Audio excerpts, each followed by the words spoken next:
శాతవాహనులకు సంబంధించిన హైలైట్స్.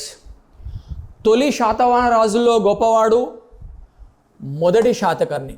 తొలి శాతవాహన రాజుల్లో గొప్పవాడు మొదటి శాతకర్ణి. శాతవాహన రాజుల్లో టోటల్గా మత్స్యపురాణం ప్రకారం 30 మంది రాజులు ఉంటే అందులో గొప్పవాడు గౌతమీపుత్ర శాతకర్ణి, గమనించాలి. అలాగే మలి శాతవాహన రాజుల్లో అంటే లేటర్ శాతవాహనాసులో గొప్ప రాజు యజ్ఞశ్రీ శాతకర్ణి.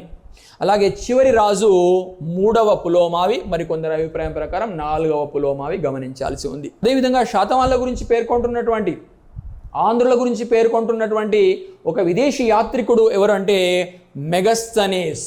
ఇతడు ఎవరంటే గ్రీకు రాయబారి, గ్రీకు సిరియా రాయబారి. యూపీఎస్సీ సివిల్స్ పరీక్షలు రాసే అభ్యర్థులు, అదేవిధంగా గ్రూప్ 1, గ్రూప్ 2 పరీక్షలకు ప్రిపేర్ అవుతున్న అభ్యర్థులు, ఎస్ఐఎఫ్ పోలీస్ పరీక్షలు రాసే అభ్యర్థులు తప్పకుండా శాతవాహన సామ్రాజ్యం ఫుల్ వీడియోను చూడండి. మధూస్ ఆన్లైన్ అకాడమీ అంటే ప్రొఫైల్ పిక్ కింద మీకు లెఫ్ట్ సైడ్ కింద శాతవాహన సామ్రాజ్యం ఫుల్ వీడియో అని కనిపిస్తుంది కదా, దానిపైన క్లిక్ చేసి వీడియో మొత్తం చూడండి. For more videos subscribe to our YouTube channel Madhu's online academy.